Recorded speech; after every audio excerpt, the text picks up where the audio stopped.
The evolution of Jason Brody in Far Cry 3 is one of those twisted elements that make the game a wild ride. It solidifies Jason as the standout protagonist of the entire franchise. But why is this transformation so crucial? In this video, we're going to take a trip through Jason's deranged journey, showing how he morphed from a pampered rich kid into the island's top ruthless leader and cold-blooded killer. Quick heads up, if you enjoy this content and want more, hit that subscribe button and throw a like our way. We're teetering on the edge of 1,000 subs, so your support means the world. Now, let's kick this off.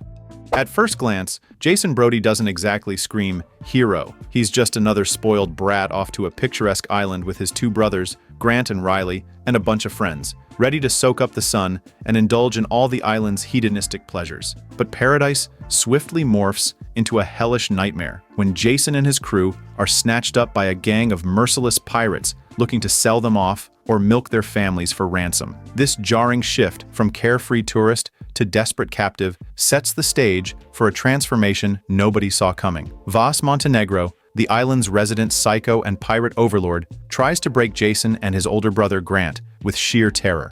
Grant, being the military badass, concocts an escape plan, dragging a visibly horrified Jason along. Jason's intro is a disaster. He's petrified, on the verge of puking as he watches Grant dispatch pirates like it's a walk in the park. Normally, Grant would be the hero, with all the necessary grit to survive the island's hellscape. But here, we start with Jason, a complete newbie. His initial terror and helplessness paint him as a man utterly out of his league, tossed into a world where survival hinges on brutality and quick thinking, traits he clearly lacks. As they attempt their escape, Vaas catches up, shooting Grant dead. Jason, paralyzed with shock, watches helplessly as his brother bleeds out.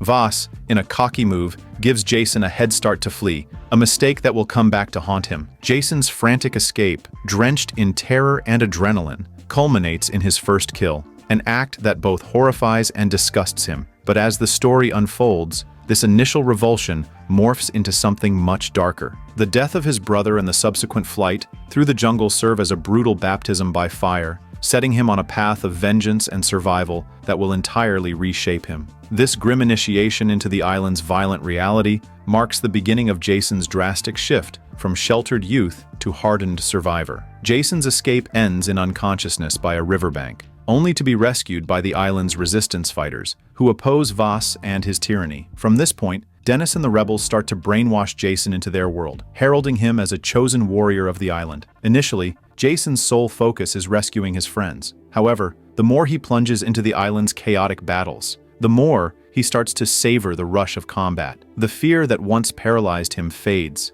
replaced by an insatiable thirst for power and bloodshed. The transformation is gradual, but unmistakable. The timid young man who once balked at violence begins to embrace it with a surprising fervor. His initial reluctance gives way to a dark exhilaration, a sense of power and control he's never known before.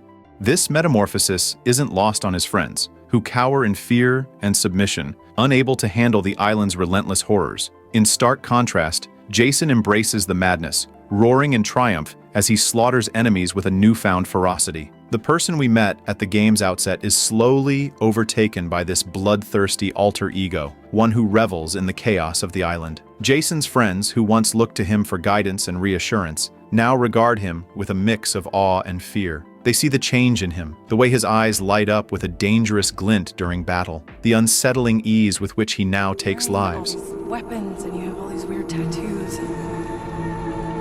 I'm not saying you shouldn't go rescue them. I'm just worried it's affecting you. This growing divide between Jason and his companions underscores the depth of his transformation as he drifts further from the person he once was and closer to the monster he's becoming.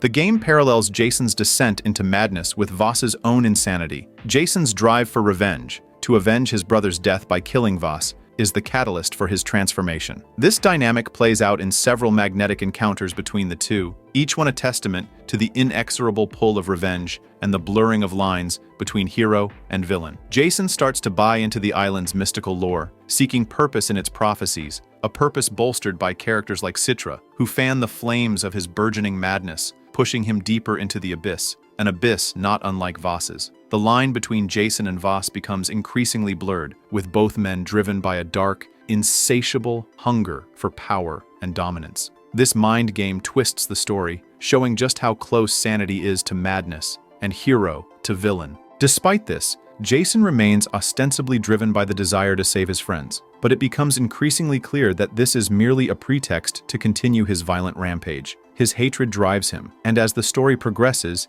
it's evident that nothing short of death can halt his descent. Jason's transformation peaks when he finally confronts Vaas, the man who has nearly killed him multiple times. Vaas, seeing the monster he unwittingly helped create, meets his end at Jason's hands in a visceral, frenzied sequence that visually encapsulates Jason's complete metamorphosis. Now, we witnesses the full extent of his transformation in a climactic showdown that is as exhilarating as it is tragic. Vaas's death is not just a victory for Jason, but a reflection of how far he has fallen. But the journey doesn't end with Vaas's death. Jason's refusal to leave the island, even after rescuing his friends. His girlfriend, horrified by his transformation, cannot comprehend his choice to stay. Jason, however, believes he has found his true calling, a belief fueled by the island's seductive power. Just trying to get a read on this. For the first time, I know exactly what I want, and I'm not gonna let it slip away. You are all grown up. I've been waiting for this forever, and He convinces himself that this path of bloodshed and power is his destiny, a lie he clings to in order to justify his continued violence. The island has a way of warping reality, making Jason believe that his actions are not only justified, but necessary. His transformation is complete as he fully embraces the role of the island's new apex predator, leaving behind any remnants of his former self. The final act sees Jason targeting Hoyt, the mastermind behind the island's criminal operations. After a series of missions involving espionage and reconnaissance, Jason infiltrates a poker game with Hoyt, only to be unmasked in a chilling scene that epitomizes his newfound cold-bloodedness. The ensuing knife fight with Hoyt, depicted as a surreal dreamlike battle, symbolizes Jason's complete surrender to madness. When he awakens, the carnage around him speaks volumes. The line between reality and his frenzied delusions is blurred beyond recognition. This final confrontation is the ultimate test of Jason's resolve and sanity, a nightmarish descent into the heart of darkness that leaves him irrevocably changed. By the end, Jason faces a choice: fully embrace his madness or try to go back to his old life. No matter what the player chooses, Jason's journey has changed him forever. He's become a monster, shaped by the island's violence. His path, littered with bodies, makes him one of the most compelling protagonists in the Far Cry series. And that's my wild take on Jason's transformation in Far Cry 3. It's a crazy ride that mirrors the player's own journey, giving us a character depth that's rare in video games. If you've stuck around till the end, thanks a lot. Don't forget to subscribe and leave a like for more twisted takes and analyses. See you next time.